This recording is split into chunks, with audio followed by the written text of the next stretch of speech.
नमस्ते, जय हिंद दोस्तों। दुनिया वाले देख रहे हैं आप और मैं हूं ऋषिराज। दुनिया वाले के इस एपिसोड में हम बात करने जा रहे हैं कि भारत और तुर्की के रिश्तों में अब आगे क्या होगा। यह सवाल इसलिए क्योंकि एक कार्यक्रम में तुर्की के विदेश मंत्री ने भारत को लेकर बहुत स्पष्ट लकीर अपनी तरफ से खींचने की कोशिश की है।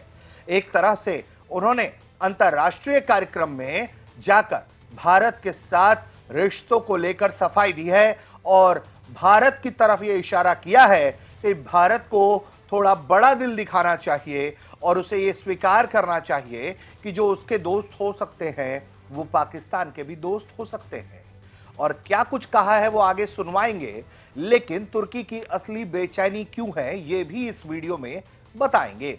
तो सबसे पहले आपको हम बयान सुनवाना चाहते हैं जो तुर्की की तरफ से दिया गया है। जो तुर्की के विदेश मंत्री हैं हाकान फिदान, उन्होंने एक कार्यक्रम में सवाल का जवाब दिया कि अब तुर्की और भारत के रिश्तों का भविष्य कैसा है और क्यों लगातार ये संबंध बिगड़ते चले जा रहे हैं, क्योंकि भारत ने लगातार तुर्की के खिलाफ तल्ख स्टैंड लिया हुआ है, क्योंकि तुर्की पाकिस्तान को हथियारों में मदद दे रहा है और पाकिस्तान का नैरेटिव भारत के खिलाफ फैलाने के लिए इस्तेमाल कर रहा है। सुनिए उन्होंने क्या कुछ जवाब दिया है भारत के साथ रिश्तों पर। In Turkey's statecraft, he notes, of course, that there is a perception in India that Turkey's open diplomatic and defense support for Pakistan during the 2025 India-Pakistan conflict lowered the ceiling considerably for any Turkey-India relations. How willing and able is Turkey to play a part in lifting that ceiling in the bilateral relationship with India? Well, that's another important question for us, because we really would like to have excellent relations with India, because we don't have any border with India. We don't have any outstanding bilateral issue with India. I mean, we don't have a bad history with India. On the contrary, we have every good reason to have good relationship. But Turkey is not only the one country that having good relations with Pakistan and historical solidarity with Pakistan on some given issues. I think Turkey, we are having a different, for instance, our differences with Russia on certain issues, with United States on certain issues, with some European countries on certain issues, but we are able to divorce one negative issue from the other, so we can put some problems in parentheses, in brackets, and we can go on the positive agenda. I think this is what needs to be done between Turkey and India, because we have a lot to cooperate, to benefit, and we are mature enough to go in this direction. So Turkey is not the only country who actually have good relations and brotherly relations with Pakistan. There are other countries. If India is going to take actions or be resentful about any countries who is having good relations and enjoying giving support to Pakistan, so I don't know.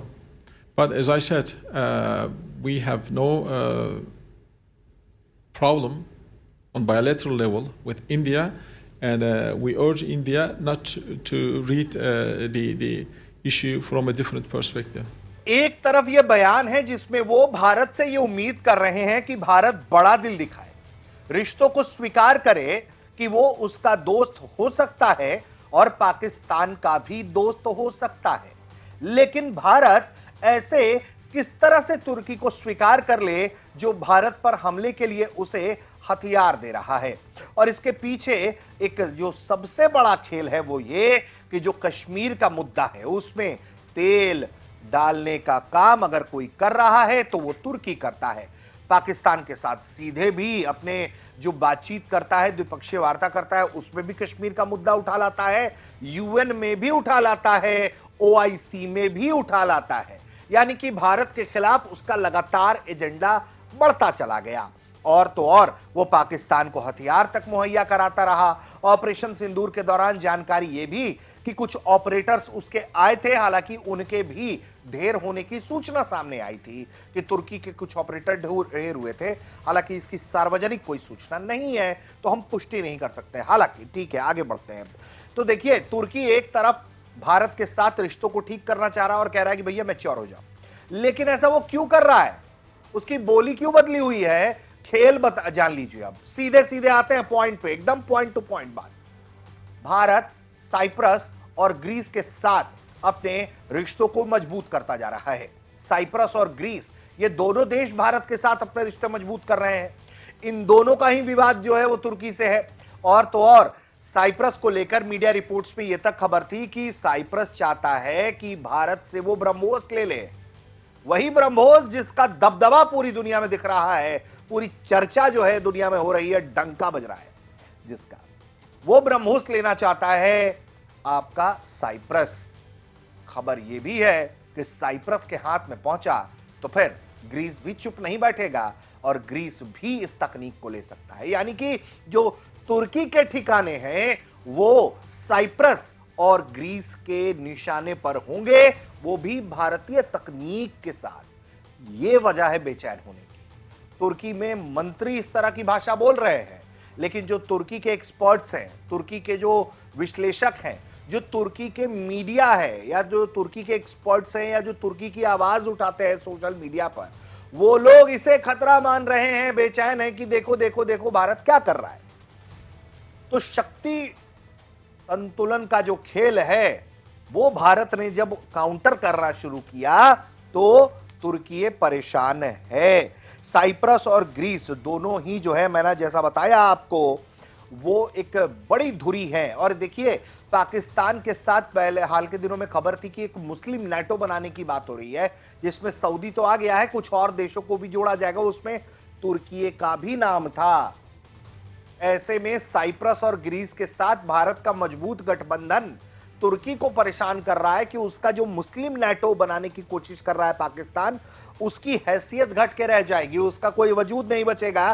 क्योंकि पाकिस्तान के साथ मिलकर भले ही तुर्की काम कर रहा हो, लेकिन वो अपने लिए परेशानी साइप्रस और ग्रीस के तौर पर नहीं चाहेगा।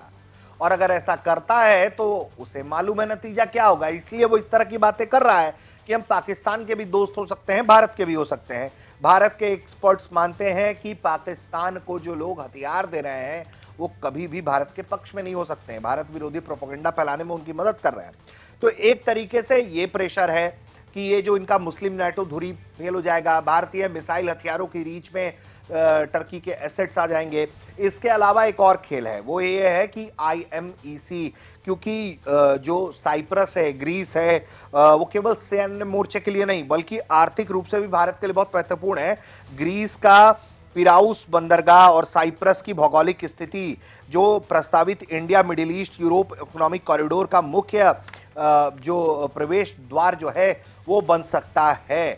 ऐसे में इस गठबंधन से तुर्की बैकफुट पर जा सकता है, परेशानी बढ़ सकती है। और ये दोनों देश जो हैं वो EU के सदस्य हैं, भारत से भारी हथियार खरीदेंगे, यूरोपीय देशों को हथियार खरीदेंगे, तो एक तरीके से जो है कई तरह की चीजें जो हैं वो टर्की पर प्रेशराइज करने का काम करेंगी और बहुत ज्यादा दबाव जो है वो आ सकता है। और लगातार भारत और ग्रीस और साइप्रस कोशिश कर रहे हैं कि अपना व्यापारिक आंकड़ा जो है उसको दोगुना किया जा सके। वित्त वर्ष अगर 2025-26 की बात करें भारत और तुर्की के कारोबार की, तो ऑपरेशन सिंदूर के बाद से ही, जब से ये घटना सामने आई, तब से ही रिश्तों में खटास बहुत साफ तौर पर दिखाई दिया। और यही वजह है कि ये जो कारोबार है, द्विपक्षीय कारोबार है, वो गिर रहा है और ये गिरकर 6.88 बिलियन अमेरिकी डॉलर तक आ गया है। पिछले सालों के मुकाबले ये 20% की गिरावट है। भारत जो निर्यात करता था तुर्की को, वो 4.54 बिलियन अमेरिकी डॉलर का है। बीते साल की तुलना में, यानी कि 24-25 और 25-26 की तुलना में 20.5% का गिरावट। और जो आयात करता है, इंपोर्ट करता है, उसमें 21.7% का गिरावट 2.34 बिलियन अमेरिकी डॉलर साल 2025-26 में रहा, जो 2024-25 से 21% कम है। व्यापार संतुलन भले ही भारत के पक्ष में हो, लेकिन तुर्की के जो साथ संबंध हैं वो खटास में पड़ते जा रहे हैं और भारत लगातार तुर्की पर पैनी निगाहें बनाए हुए है। और यही वजह है कि भारत और तुर्की के बीच जो है, जो व्यापारिक भागीदारी थी, वो 28वां सबसे बड़ा निर्यात गंतव्य था, जो अब घटकर जो है 40वें स्थान पर आ गया है, और इसके पहले बताया जा रहा है कि वो पहले 22वें स्थान पर था। तो ये सबसे बड़ा एक इम्पैक्ट आया है, और यही वजह है कि टर्की नहीं चाहता है कि पाकिस्तान जैसे कंगाल देश के चक्कर में भारत जैसा देश उससे दूरी बना ले और उसे कई तरह की चीज़ों का सामना करना पड़े। ऐसे में टर्की बैलेंस बनाने की कोशिश कर रहा है, भारत को समझाने की कोशिश कर रहा है अलग अलग शब्दावली से। लेकिन टर्की एक बात समझ ले, आतंकियों के साथ खड़े रहोगे तो आतंकवाद के साथ खड़े हो और भारत के खिलाफ खड़े हो। आप देख रहे थे दुनिया वाले।